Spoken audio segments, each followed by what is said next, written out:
잠을 푹 자고 일어났으니 술이 다 깼을 거라는 생각은 당신의 인생을 송두리째 흔들 수 있는 아주 위험한 착각입니다. 오전 출근길 단속에서 적발되는 숙취운전은 단순한 실수가 아니라 법적으로 엄연한 음주운전으로 분류됩니다. 오늘 이 시간에는 공무원과 일반 직장인들에게 치명적인 숙취운전의 위험성과 구제 방안을 심도 있게 다뤄보겠습니다.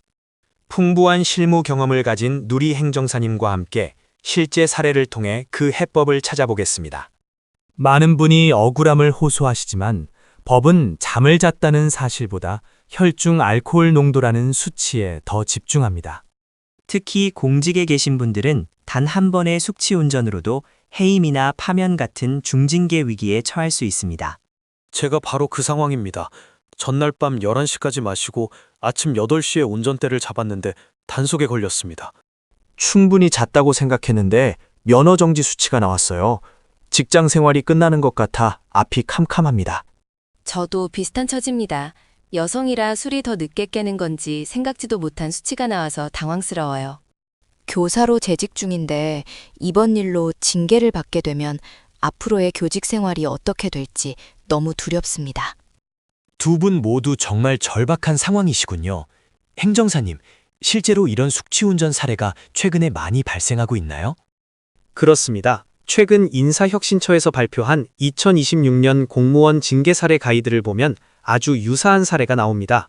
D 교사라는 분의 사례인데 전날 밤까지 술을 마시고 다음날 오전 8시에 단속에 걸린 경우입니다. 당시 위드마크 공식을 적용했음에도 면허 정지 수준의 수치가 확인되어 엄중 문책을 피하지 못했습니다. 위드마크 공식이라는 게 정확히 무엇인가요? 잠을 자는 동안 술이 깨는 시간을 계산해 주는 건가요? 위드마크 공식은 섭취한 술의 양과 체중, 성별 등을 고려해 특정 시점의 혈중 알코올 농도를 역산하는 방식입니다. 하지만 이 공식은 개인의 신진대사 속도나 알코올 분해 능력의 차이를 완벽하게 반영하지 못한다는 한계가 있습니다. 저처럼 술이 약한 사람은 같은 양을 마셔도 남들보다 수치가 더 높게 나올 수 있다는 말씀인가요? 맞습니다. 개인마다 알코올 분해 시간의 편차가 크기 때문에 법리적으로 이 부분을 다투는 것이 소청심사에서 중요합니다.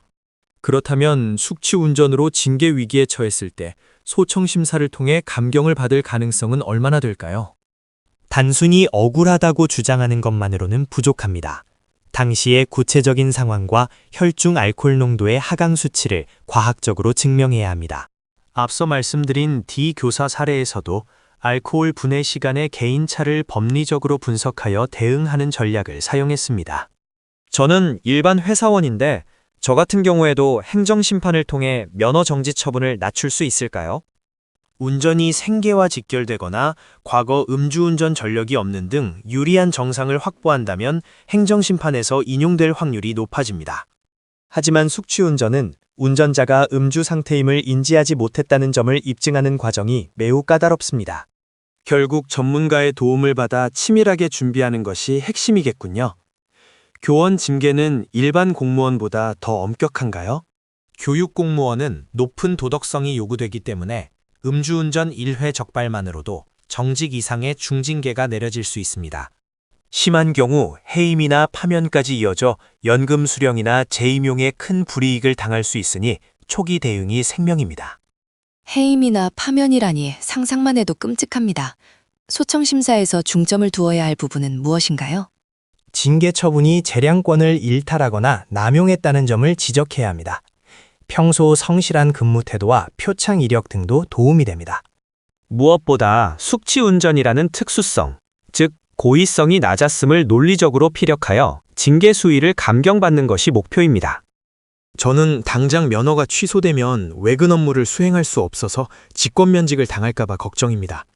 면허 취소로 인해 직무 수행이 불가능해지는 경우 직권면직의 사유가 될 수 있어 매우 위험한 상태입니다. 따라서 행정심판을 통해 면허 취소를 정지로 감경받는 작업이 최우선으로 이루어져야 합니다. 숙취운전은 정말 한순간의 방심으로 인생의 모든 것을 잃게 만들 수 있는 무서운 일이군요. 그렇습니다. 하지만 이미 벌어진 일이라면 포기하지 말고 법률적 빈틈을 찾아 최선의 결과를 이끌어내야 합니다. 알코올 흡수와 배출은 사람마다 다르기 때문에 획일적인 잣대로 처벌하는 것에 대해 적극적으로 항변해야 합니다. 말씀을 들으니 조금 희망이 보입니다. 혼자 고민하기보다 전문가와 상의하는 게 정답이었네요. 공무원이나 교직원분들이 특히 유의해야 할 최근의 판례 경향이 있을까요? 최근 법원은 음주운전에 대해 매우 엄격한 잣대를 들이대고 있습니다. 소청심사위원회도 마찬가지입니다. 하지만 절차상의 하자나 사실관계에 오류가 있다면 이를 놓치지 않고 파고들어야 인용 판결을 기대할 수 있습니다.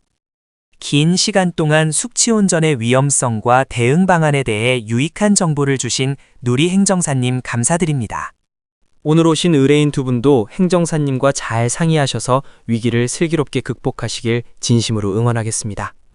음주 후 최소 12시간은 운전대를 잡지 않는 것이 원칙이지만 만약 단속되었다면 즉시 전문가를 찾으십시오. 네, 지금 바로 상담 예약을 잡아야겠습니다. 막막했던 마음이 한결 가벼워졌습니다. 저도 제 교직 생활을 지키기 위해 할 수 있는 모든 노력을 다해보겠습니다. 감사합니다. 숙취운전은 본인의 의도와 상관없이 발생할 수 있는 사고이기에 더욱 세밀한 법리 검토가 필요합니다. 출근길 단속이 강화되고 있는 만큼 운전자 여러분들의 각별한 주의가 필요한 시점입니다. 어려운 상황에서도 길은 반드시 있습니다. 마지막으로 누리 행정사님의 조언을 들으며 마무리하겠습니다.